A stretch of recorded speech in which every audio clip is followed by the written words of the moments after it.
masaganang buhay. Ako po si Merlaison. Samahan niyo ko sa isang oras na kwentuhan tungkol sa pagtatanim ng iba't ibang uri ng halaman. Hatid ko po sa inyo ang do-it-yourself tips at iba pang sikreto mula sa magsasaka para sa mga magsasaka. Nakatutok kayo sa Signal TV Channel 1. Live din po tayong napapakinggan at napapanood sa RPTV, YouTube at Facebook.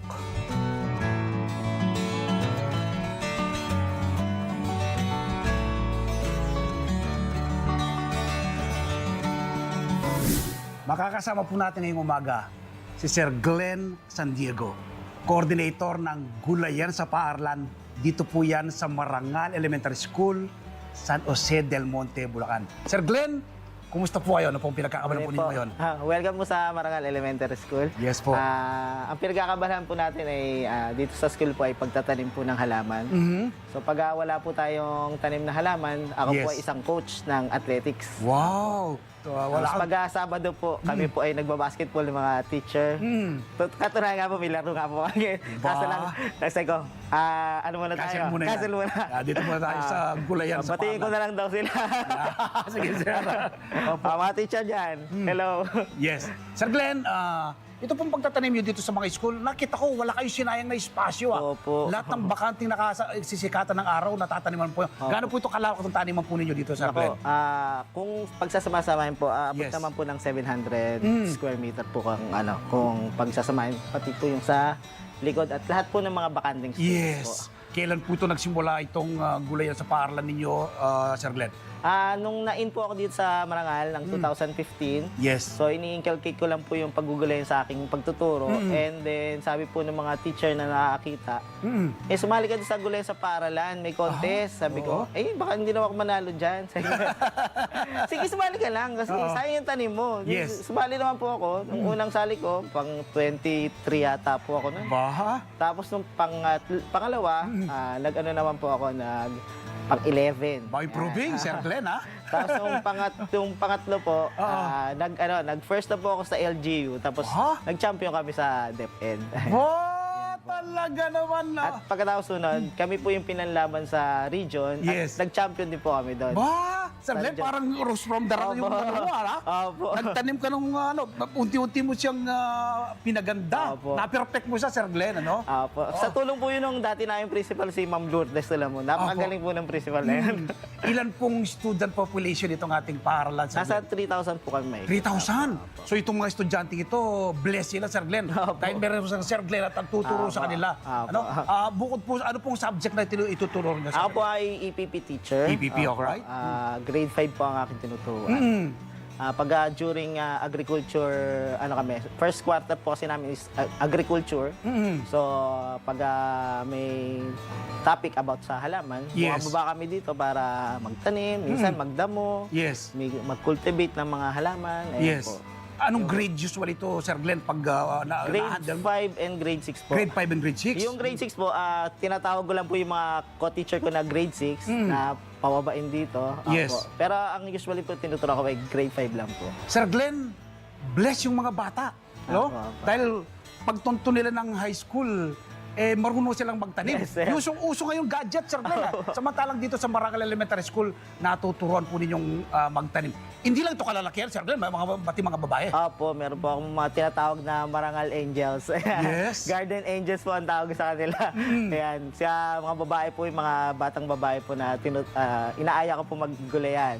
Tapos pag mga medyo mabigat po yung gagawin na sa garden, mga lalaki naman po. Opo, sila po yung mga katulong ko po sa gulayan. Nakikita ko, Sir Glenn, alos lahat kanta sa bahay kubo na itatanim nyo rito. Ano pong ginagawa ninyo doon sa mga na-harvest po ninyo? Ayan, yung na-harvest po namin, usually po, ang punta po nan ay sa feeding program. Feeding program. Tapos po, yung mga sobra, kadalasan po, pinamimigay po namin sa mga teacher. Minsan nga, pag wala ako dito, magta-chat.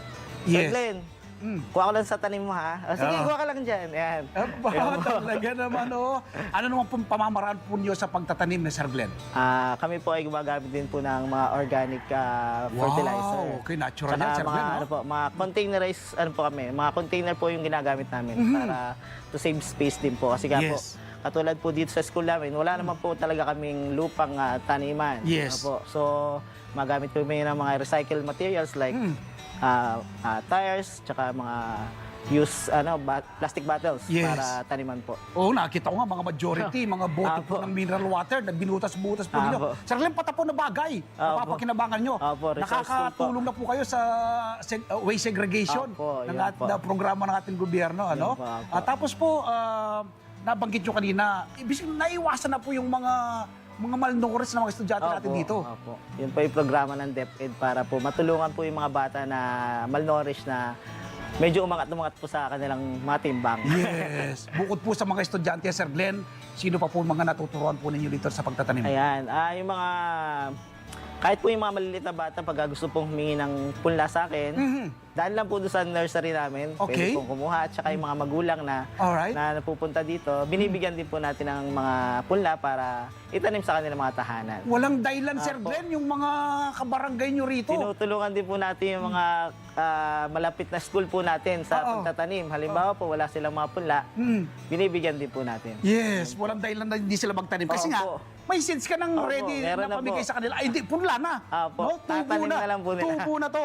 No, Sir Glenn? Opo. Alright, bukod po dito sa paaralan, Sir Glenn, sa bahay po ninyo, may mga tanim din po. Meron po. Oo. Medyo ngayon di ko naasikaso kasi nag-uulan din po. Tsaka busy Yes. po kami dito sa Gulensa School. Yes. Ayan, pagdating ko sa bahay, medyo pagod ka. Ayan, pero meron pa po akong mga tanim po doon. Mga talong, okra, patola. Yun. Yes. Itong nasa showcase nyo, Sir Glenn, nakita ko, ang pamamaraan mo is conventional farming. Pag sinabi, nandoon sila sa lupa nakatanim, no? Meron din po ba kayong mga hydroponics? Meron po kami. Doon po meron sa din. greenhouse po namin. Meron po Alright. kami mga lettuce na tanim po doon. Meron din po kaming aquaponics. Aquaponics? Ayan, opo. Ba, kumpleto ka na, Sir Glenn, Opo. ha? Wala na nga hanapin yung ating mga kababayan. Nung nanalo po kami sa region, yan po yung pinanlaban po talaga namin. Kasi hindi pa po uso yung aquaponics at hydroponics. Yes. Siguro yun po yung naging edge namin nun, kaya po kami nanalo. Tumutuklas ng bagong kahalaman, Yun ano? po. Hindi ka nag-stay doon sa Hindi po. isang knowledge Kailangan po may bago po talaga Tama. lagi. Sir Glenn, itong pamamaraan mo, pang-urban talaga to eh. Apo, urban. Di ba?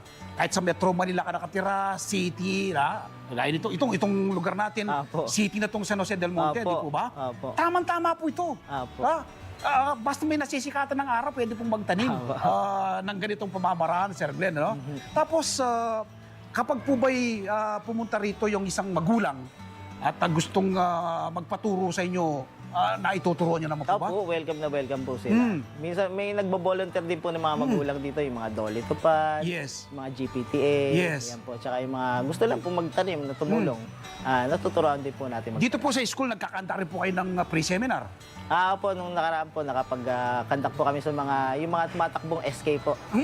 Na-seminar po natin sila tungkol sa pagtatanim ng alam. Yes. Nailalayo, Sir Glenn, yung mga kabataan sa pagbibisyo, Apo. di ba? Sa pagtuturo po ninyo.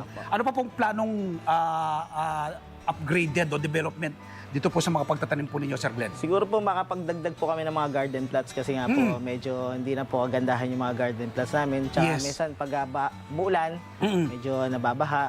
Yung mga drainage po sana maayos namin. Ayun. Tsaka yung mga ganito po, yung mga naka-trellis po na mga halaman kasi Yes. medyo silong po kasi yung aming gulayan. Kaya po, ang mga tinatanim ko po yung mga nakabalag. Yes. Para kuhang-kuha yung araw. Tama po. Sir Glenn, yung iba, akala nila pagkatapos pinaggamitan yung lupa na yun, na hindi na pwedeng gamitin. Kayo po, ano pong ginagawa ninyo po ulit? Dinadagdagan lang po natin ng mga Kinukondisyon niya. Alright, organic materials. Dinidilagan po natin ng mga FPJ, FAA, yung fermented fruit juice. Ayan. Personal concoction yun, Apo. Sir Glenn. Natural inputs po natin. Yes. So ano po mga future project yung papunod dito sa ating gulay sa paaralan? Ayan po, yung mga pagtatanim pa po yung mga, gamit po yung mga container materials po natin. Tsaka yung mga classroom po, yan po yung next na tataniman namin, yung mga taas po niyan. Kaya nilagyan nyo pong mga Po, tataniman po namin, lalagyan po namin yung mga nakasabit na bottles po. talaga nang wala kayong sinasayang, Sir Glenn. Apo, yan po yung sa taas. Tapos po. itong mga baging po yung nagbabaging halaman, nagsisilbing lilim na rin to ng Yes, school, sir. no? Opo. Kapag dumadaan yung mga estudyante, siguro pag may bunga, Sir Glenn, ano? Ano ko ginagawa pong volleyball yung yung upo ko. Meron po kaming tanim na upong bilog Bilog? dyan. Alright. Last time. Oo. Yung first crop po namin. Ginagawa pong volleyball. Yes. Kaya po nung malalaki na hindi, na-harvest ko na po. Baka po malaglag lang. Yun po. Sir Glenn, minsan sinasabi nila sa akin siguro si Sir Glenn ay green thumb, kaya napakaganda ng mga tanim. Ako, hindi po. Naniniwala totoo. ba kayo doon, Sir Hindi Glenn? po. Lahat po tayo, pwede po tayo magtanim. Yes! Opo. Oo. Basta po may tamang kondisyon ng lupa, Oo. may araw, may Yes. tubig, Oo. tutubo at tutubo po yung Oo. mga halaman. Si Sir Glenn po, brown thumb po. Di ba? Di ba? Pero Apo. napapaganda po yung mga halaman. Apo. Tama ba, Sir Glenn? Yes, sir. Pinag-aaralan din po ba yan? Yes, ano? sir. Apo. Sa agriculture, continuous learning. Sabi mo Apo. nga, dati conventional. Ngayon, Apo. aquaponics, Apo. hydroponics, dyan na kayo. Ano? Bigyan mo nga ng tips yung ating mga kababayan. Lalo na po ngayon, tagulan. Ano pong magandang itanim pag Ayan. tagulan? So, madali lang po pong tanim. Kung Beginners po. beginners, pwede po kayong magsabog lang ng mga buto ng mustasa. Yes. Tunayan nga po yung mga mustasa na nakatanim dyan ay Oo. sinasabog ko lang po kung saan-saan. Yes. Kasi ang mustasa po, mapakadali pong tumubo. Mga okra. Okra. Yan. Alright, oh. Yan po yung mga madadaling ito. Yung kangkong. Kangkong, Yan. alright. Sa mga container lang po. Pwede na Ano po pong yan. nakukuha po yung benepisyo? Ayan po. Napaka-ganda ng pangangataon mo, sir. Anong benepisyo nakukuha po Siyempre, sa pagtatanim? Nakakapag-exercise din po tayo dahil po pinagpapawisan po tayo araw-araw. Ayun Oo. po. Tapos, siyempre, yung balat natin Yes. na-expose sa sunlight. Yes. Hindi tayo masyadong sakitin. Ganyan. Tama. Vitamin C. Healthy po, ano? Healthy. Sa mga estudyante naman po natin, ano pong benepisyong nakukuha po nila kapag Ayan. natuturan yung magtanim? So, yun po, siyempre, learning na rin po nila yun. Yun po yung mga learning na hindi naman nanakaw sa kanila, yung pagtatanim ng halaman po. Yes. Tsaka po, ayan, magiging skilled po sila sa pagtatanim ng halaman. Yes. At the same time, yung mababawasan yung pag-gadget nila. Yes. Kasi usually po yung mga kabataan yan ay lagi na lang po nasa sa gadget po. Yes. Ang alam na lang po na karakter ay mga karakter sa games. Hindi na po kilala yung mga karakter sa bahay kubo. Yes, oo. Kaya yun po ang natutunan nila. Nagiging maalam po sila sa paghahanap. Sir Den, nakikita ko talagang yung pangangatawan mo, nakukuha na rin sa pagkain mo ng gulay yan, ano? Apo. Ano bang sikreto ng isang Sir Glenn? Bakit ba napaka-strong niya? Ay. Siguro sa pagkakain ng gulay? Opo, siyempre po, lagi, pag may harvest po dyan, hindi pwede yung unang harvest, kailangan ako ang kakain. Talaga Kasi naman. para malaman ko kung masarap ba yung tanim ko. Tama. Opo, the rest po, pwede na kayong kumuha dyan. Siguro mga co-teacher mo, Sir Glenn, kapag may harvest niyan, Opo. ano rin sila Isa sa'yo. na una pa sa akin. Okay. Talaga naman. Sir Glenn, alam ko marami pong na-inspire ngayon Opo. na nanonood sa atin. Invite nyo po yung ating mga kababayan, lalo na mga co-teacher po ninyo. Hindi lang dito sa ating paaralan, sa ating buong bansa. Inimbita ko po kayo na i-promote po natin yung urban gardening. Ayan, kasi po napakahalaga po yan para sa ating mga kabataan. Kasi kadalasan po sa mga kabataan natin ngayon ay wala na rin pong kaalam-alam sa pagtatanim. So ito po ay matutulungan din po natin yung mga kabataan natin para kumain ng gulay. Yes. Makilala rin po yung mga gulay. Yan po. Panguli, Sir Glenn, irit ako. Kumusta naman po yung suporta sa inyo ng local government? Ayan. Aha.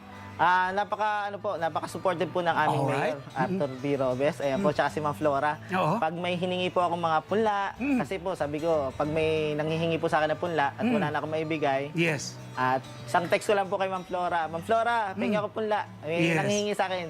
Punta ka dito, bigyan ako ng 2 tray, 3 Yes. tray, tsaka mga seedling bags. Yan po. Yes. So, Sir Glenn, initial. Ako po'y nagpapasalamat Ay, sa thank you po. panayam.